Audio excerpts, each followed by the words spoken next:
Hello and welcome back to CSC 297, Distributed Algorithms Behind Blockchains. Today we're going to talk about some basic cryptographic tools that we're going to use in blockchains, and we'll start with hash functions. Normally we would have this lecture in person, but this is a video recording because of the weather. Here's some vocabulary words that you should hopefully learn, if not by the end of this particular video, then by the end of the next lecture. And I recommend making flashcards to help you with these, learning what these words mean. So, what are hash functions? Hash functions are just a method of compressing strings. So it's just going to take an input of arbitrary length, which is what the star is here, and then put it into a fixed length string, which is what this 160 is. That 160 is a fixed number. And we're going to define it over binary strings, so that's why I have 0, 1 star and 0, 1, 160. Often the input is called the message and the output is called the digest.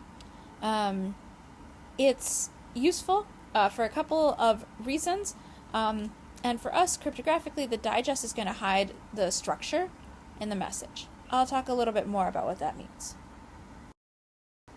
Let's take a look at an example. So here I have X, which would be my message, and Y, which would be my digest. And so the output space here, I actually have, it's mod 2 to the 256, so the output space is actually of length 256. Now this hash function has uniform output. It is a simple deterministic function, and it is collision resistant. So to be a good hash function, it should be pretty fast to compute, which this one is because it's a simple deterministic function. And because it has like uniform output, meaning whatever x goes to is spread evenly across the 2 to the 256 values, it has a uniform output, which means that it's unlikely that two x's are going to collide and go to the same y. However, there are some x's that will go to the same y. So cryptographic hash functions, which are used in things like message digests, commitments, and puzzle generation, which is one that's important for us, have these kind of extra properties that are helpful over regular hash functions. So it has adversarial collision resistance. We can talk about the birthday paradox to see how likely it is that two hash functions are going to, or two inputs x are going to collide to the same output y. It's also something, it also has this cryptographic property of being a one-way function or being a specialized one-way function. And then the way that this slide is done is adversarial collision resistance due to the birthday paradox allows you to do message digests. The fact that it's a one-way function allows you to do commitments, and then the specialized one-way function is what's going to allow you to do this puzzle generation. So we'll build this up over time.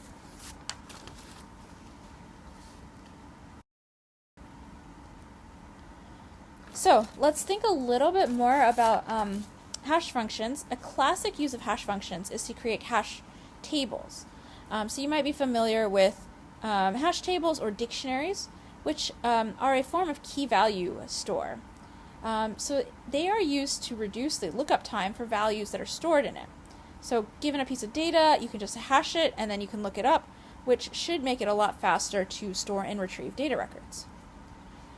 Some of the properties that we like to have for these hash functions are going to be you want to have arbitrary sized inputs, but we want that output to be fixed size and deterministic. It should be efficient to compute, and it should minimize collisions. And those are things that did appear on previous slides. One example of a hash function that you may have heard of before is SHA-256. 256 here is going to be the length of that output, which remember I said was fixed. It is actually used by Bitcoin and altcoins. It's a compression function, which is what we want hash functions to be. And it's going to use something called the Merkle-Damgard construction to handle arbitrary sized inputs. Merkle-Damgard will probably appear a couple more times. We don't really need to know too much about it at this time, but I did want to tell you that it was there and it existed. Now SHA-256 is considered secure but it's not actually provably secure. So another thing that might appear in the reading sometimes is this concept of a random oracle model. And so here, I just wanted to tell you that these vocabulary terms, Merkle, Damgard, and random oracle model, will appear. It is okay that we do not know what they mean yet. But hopefully, at least some of you have heard of SHA-256 before. So for a cryptographic hash function, we have these like extra properties. So for cryptocurrencies, you require additional properties from a hash function. The basic key feature is that it is easy to compute, but difficult to invert. So that's where this concept of one way comes from. Basically, we're saying, okay, it's easy to calculate or compute in one direction, but not so easy. Well, it's hard on the other side. These kinds of hash functions do, in fact, have collision resistance. This is because one-wayness implies that it's going to be difficult to come up with two values that are not equal. So typically, the output space is going to be 128 bits, maybe 256 bits or longer. And so we can talk about how secure the hash function is based on how long that output is going to be. So constructing these cryptographic hash functions is not so easy, but there are, like I mentioned, the SHA-256, and so these can be used in blockchains. And canonically, what's going to happen is these one-way functions, or, well, these hash functions, are going to be used in the puzzle generation mining process. We'll talk more about what this means, but basically a miner is going to have to find this value called a nonce, so that the hash of the nonce and concatenated with some block hash is less than some threshold. Since this is a difficult thing to do, this is where all that mining power comes from. If they can find the answer to this question, they are going to be allowed to add on to the blockchain. But this is not so easy to do. Okay. So now, before we can actually talk about that mining and all of that, we're going to need a couple more building blocks. So the next thing that I'd like to talk about is hash pointers.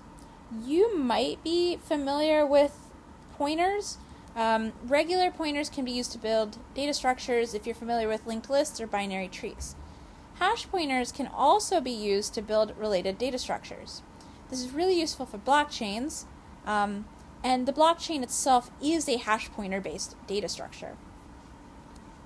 So the hash of whatever information you have is going to act as a pointer to the location of the information.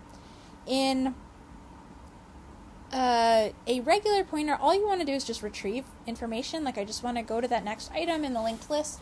For a hash pointer, the point here is going to be to retrieve the information and also verify that the information has not changed. So let's take a look. Hash pointers, it's going to be the pointer plus the hash of the data. And of course the pointer references where the object is, its memory location, maybe its file name, something like that. And then it's going to just additionally have this hash of the data. A hash pointer is just a hash, by the way. It's just the fact that it's being used as a pointer. Now, due to collision resistance, each value in this hash table should be unique. And so that's how we're able to find items. So let's think about the blockchain.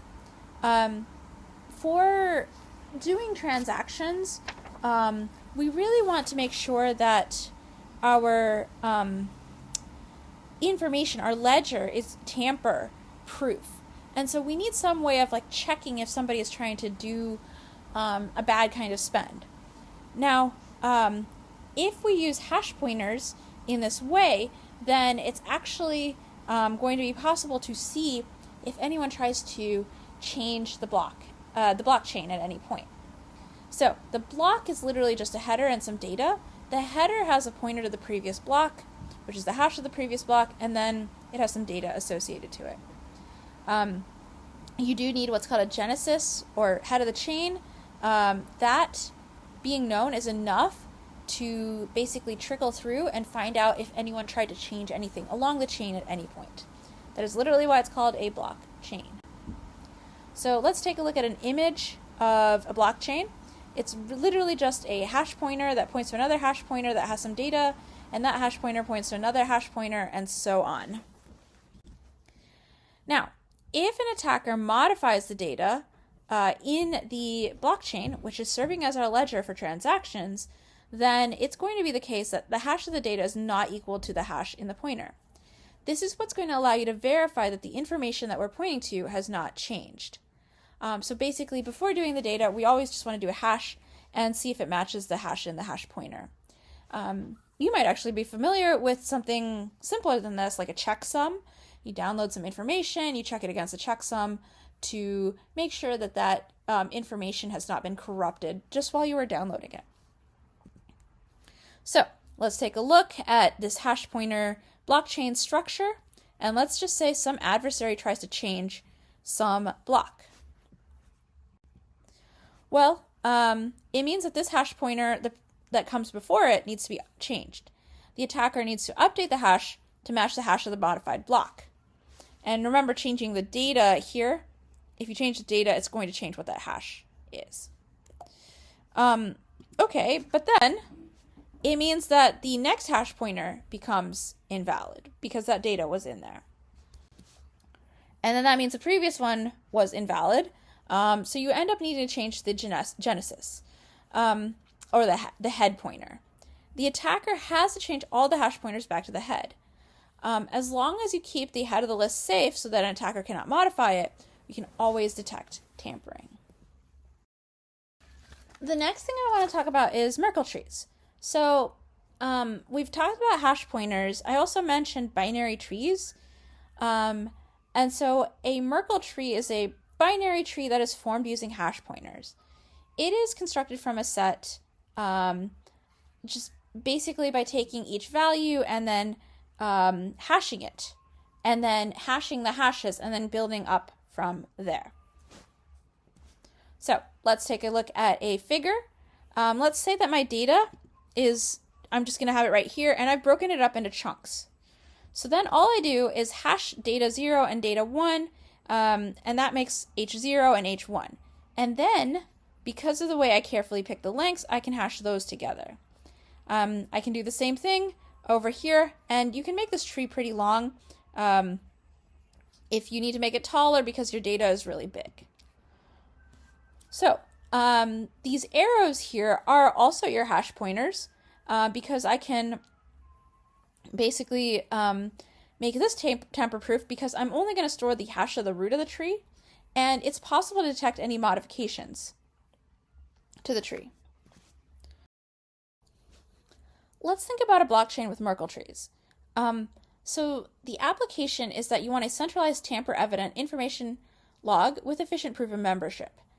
Okay, we already knew that a block was a header plus some data. But the thing is, the way that we had that data, it got really long, really fast. So instead what we're going to do is we're going to have that pointer to the previous block, but we're also going to add a Merkle root of the data. So rather than the data itself, it's going to be this Merkle root. That is what's going to make it so that you don't have to store as much data at each point. Now, as before, the head of the chain being known is enough to find any tamper evidence in any internal block.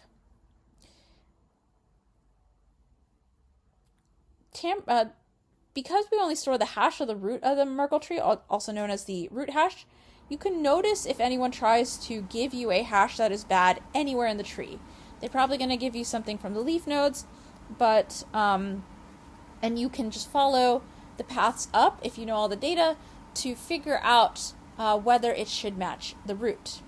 And because of collision resistance, it will be very difficult to find a different hash of a block or a different block that hashes the same value.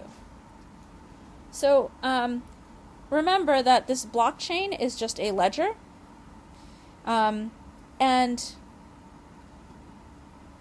with this ledger, right, we get to keep these data values. This blockchain structure is going to find that tamper resistance ordered sequence of blocks. If you store the data of each block inside a Merkle tree, it allows for some sort of ordering of the data. And so put together, these two things put together, is what gets you to your tamper resistant ledger. So far, we have not specified who's creating this ledger. Maybe there's only a single party who has write permissions and all other parties have read permissions. So far we've been centralized. There's a question now of who all should we allow to write to this blockchain. I mentioned mining before, but who actually gets to do that? And to do that, we need to be able to verify different people's identities.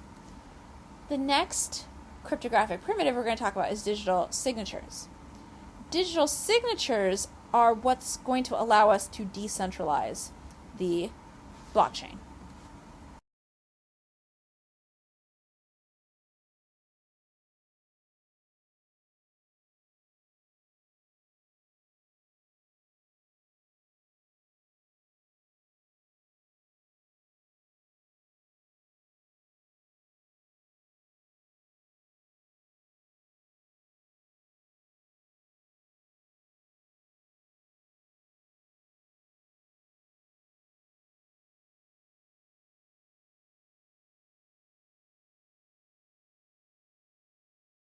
So again, unforgeability means that it is computationally hard to generate a verifiable signature without knowing the secret key. So an adversary cannot generate a signature very easily, in other words, only with negligible probability.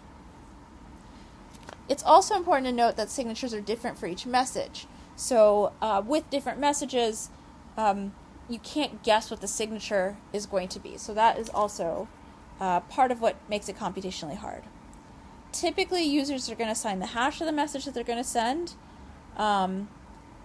So that is important in how you think about how it's being used in Bitcoin. The scheme used by Bitcoin for signatures is going to be an elliptic curve digital signature algorithm. So we assume that elliptic curves are in fact a hard problem. And if you assume that, then you can say, look, my signature is going to be cryptographically secure against actually an adaptive adversary. So now that we can verify everyone's identity on the system and people can sign things and they can sign hashes, this is what starts to get towards actually having a decentralized system. In case you're interested, elliptic curve digital signature algorithms are a standard part of crypto library. The public key is usually 512 bits. The secret key is 256 bits. The messages are usually 256 bits. And so here I would remind you that you're going to normally sign the hash of the message. And your signature is going to be 512 bits. So now we need to think about decentralized identity management. Public keys are your identity. They're called address in Bitcoin terminology. You can create multiple identities because you can just create lots of public key, secret key pairs. And you can create it by yourself. But it is verifiable by others. So there's a way to publish your keys in a way that other people can verify your identity. So, cryptocurrency has to do with this kind of coin management. So, because remember, cryptocurrency is all about transactions involving coins, and that is exactly what your data is, right? And so you have to keep all of these in some sort of ledger. So to be able to create coins at all, so we want to be able to create, we need to be able to verify someone's identity. And so creation is actually signed by a user. which is, of course, identified by a public key. And coins also have a recipient who is also identified via public key. Now, you can also, besides creating coins, you can also pay coins. So here, a transaction is signed by a user, and then we need to keep this ledger here of the consumed coins and coins created. We have a really important balance to keep, which is how much money is being consumed is equal to the amount of money that's being created.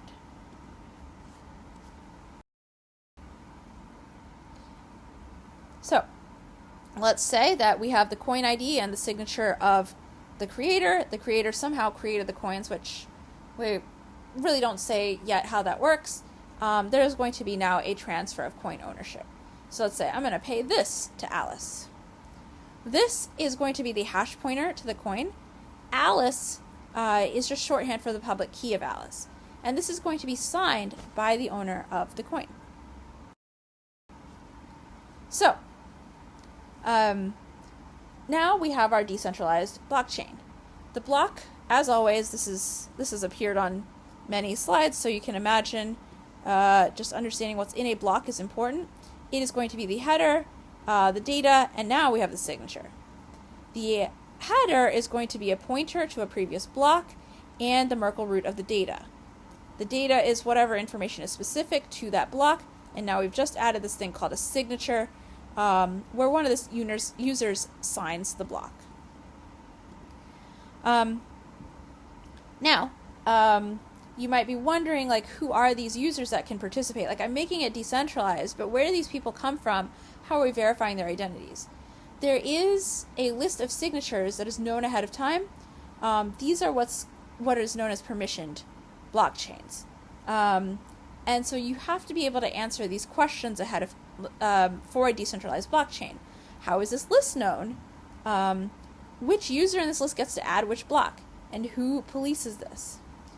Blockchain designs are exactly the answers to these kinds of questions, and these kinds of questions are going to have some sort of consequence in terms of the security of the system.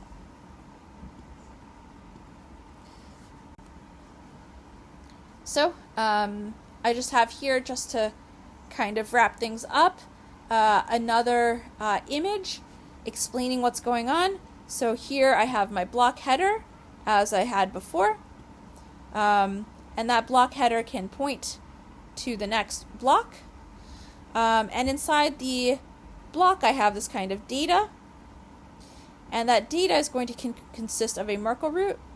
The Merkle root can be broken out further so that you can get information about all these transactions. Here, as long as you have all these transactions and we're adding to the block, this is your blockchain, and all of this together is what's going to form your ledger. So that's it. Let's just summarize. Okay, so let's just summarize what we talked about in this video. So we talked about hashes. Hashes map any value to a constant size bit string. For practical purposes, the hash of a value just is uniquely going to identify it, which is how it's going to be used as hash pointers. These hashes are used to construct both blockchains and Merkle trees, both of which are tamper-proof data structures.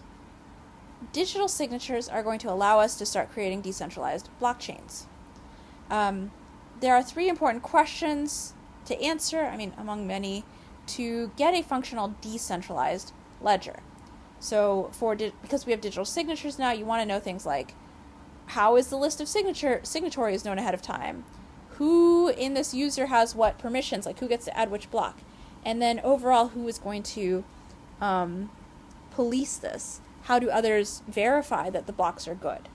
So these are all the important questions, among others, that you have to answer to have a decent blockchain. All right, that's all I have for now, so thank you for watching.